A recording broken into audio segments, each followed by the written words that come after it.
Welcome back, YouTubers. It's Thursday night, which means it's none other than a TNA Impact Wrestling review of us, the British Fist. Ka-ching. I am Mr. Parkin with my V-neck once again, and this guy sitting next to me, well, you guys know who he is. It's NJ! What's up? What's up, NJ? And what's up to you guys out there, of course, watching this review? Make sure you guys subscribe up above. Like this video, put your comments on the show down in that comment section below. Make sure you contact us in the links in the description box below. Did you notice that thing I said before rhymes? I love that. It did. Anyway, let's go straight into this TNA Impact Wrestling review. We know that Bound for Glory is coming up, TNA's biggest show of the year. Let's see if they can hype up this show. Let me just ask you one question, Dan. Go on. Do we really have to call it as TNA? Why? It's always nice to give our opinions on a show, isn't it? On this show. Well, it wasn't the best of shows, but we'll still give our opinions on it for the benefit of the people that didn't watch it, which is probably a majority of the population. No offense to TNA, but whatever. We open up the show with Sting. Now, is it me, or is the way TNA are doing this whole Sting Hogan thing? It's almost like that Sting and Hogan is the main event of the Bound for Glory, and that it's their kind of like biggest draw, and they need to get as much out of it as they can. It's just like Sting comes out with the contract, and you know Hogan's saying he's not medically cleared to wrestle, and it's like, you know, it wasn't really the best of openers for me. No, the thing is, the way that it's going, Hogan is like the runner of TNA, so I think he's going to put himself in the main event and put himself in the main event over Angle. I'm not medically cleared to wrestle, brother. I'm not medically cleared. And then he shows a video package of a Hogan attacking him, and it's like, yeah, well, you know, Bischoff interferes and Sting hits him, and then Sting says, the match is going to happen at Bound for Glory. See you there, Hulkster. And it's like, well, you know, it wasn't a bad opening segment. You know, you can't knock the fact that Sting and Hogan have some like chemistry in the ring together on promos, but this, you know, we don't really want to see this, do we, really? No, not now, anyway. Not now we know that Hogan can't take a bump. So we just move on. Okay, then. Next, we get Brooke Teschmacher versus Mickie James in a Queen's qualifying match, a match which we've known about from last week, so... And no slow business. No, and please get Karen Jarrett off our fucking TV. Just please. Those backstage segments are pointless filler, and it sucks. You didn't need to hype up this match. You already hyped it up last week. This match was short, which I guess makes sense because Mickie James is always going to beat someone like Brooke Teschmacher short, isn't she? Because Mickie James is by far the better wrestler. So I'm actually quite glad they kept this short. It was almost a squash, but you saw Brooke get a bit of offense in there, so I guess it was all right in the end. But we kind of knew Mickie James was going to win this, really, didn't we? I will say this. I would have preferred more time in this match than what we got later in the night. That's very true. More time to matches. It's pretty much a theme of the night, isn't it? Apart from the main event. It would have been an idea. Yeah, so Mickie James qualifies for the Bound for Glory 4-way, which is going to... Ooh, 4-way with women. Ooh. 4-way at Bound for Glory for the TNA Knockout Championship. I guess this did its job to hype for the pay-per-view, so I can give it that. And none of us expected Mickie James to win.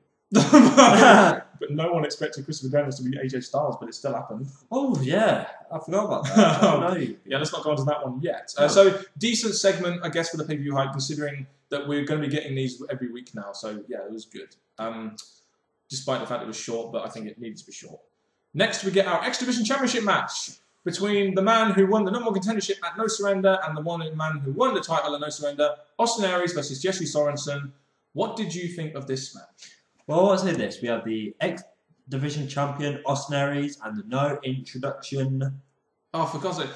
This really pissed me off because you had all these pointless backstage segments, which we're not going to talk about because we don't talk about those. And you can't even show Jesse Sorensen's entrance. He's won a number one contendership. This is a title match on TNA Impact Wrestling.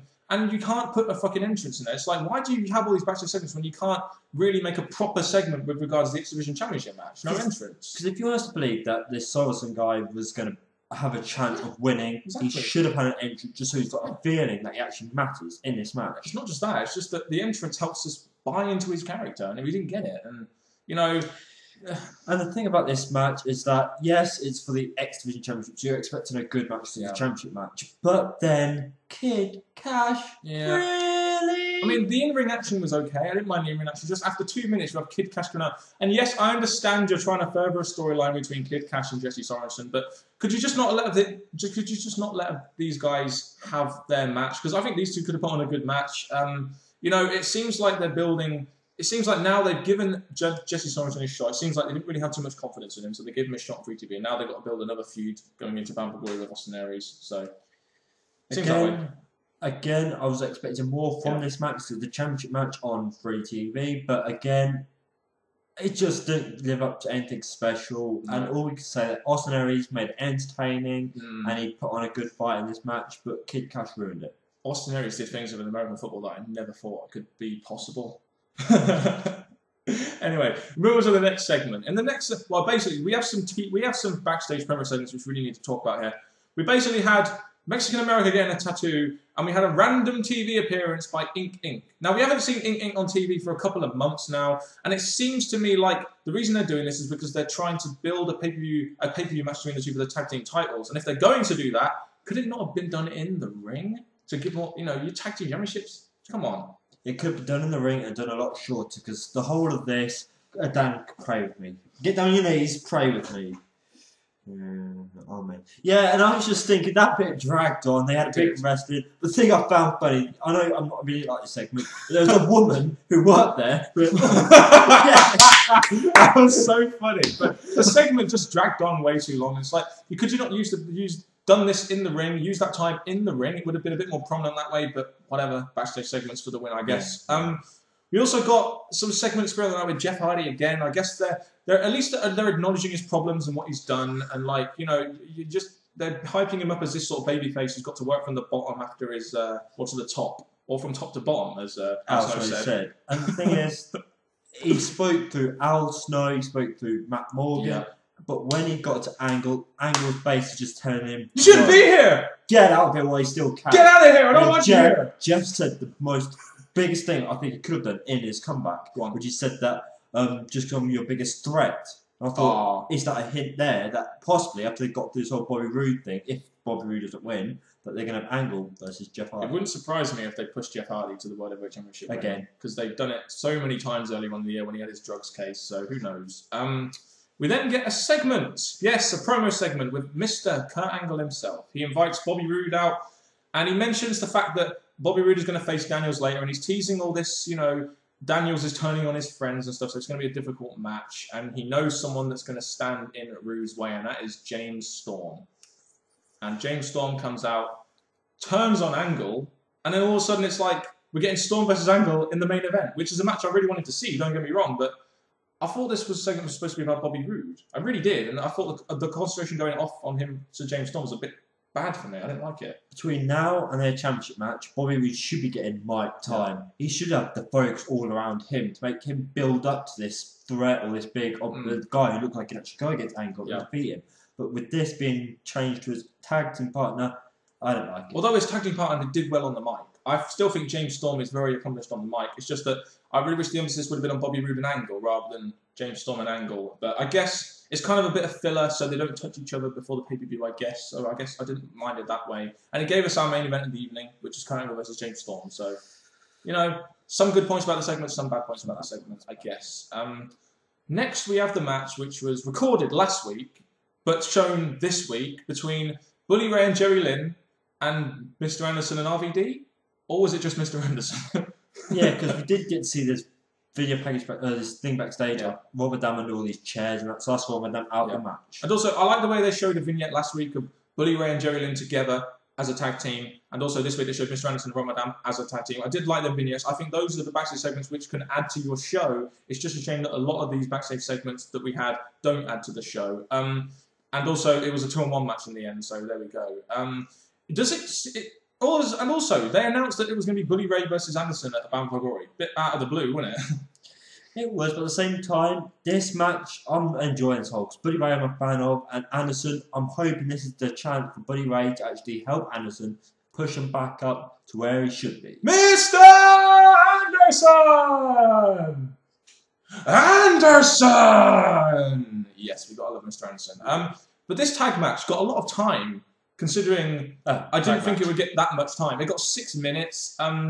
Bully Ray finishes the match hitting Mr. Anderson with the chain, so he gets the win. I guess it's the heel looking strong. I just wonder, RVD and Jerry Lynn at Bound for Glory, do we really want to see that? We're going to get it, aren't we?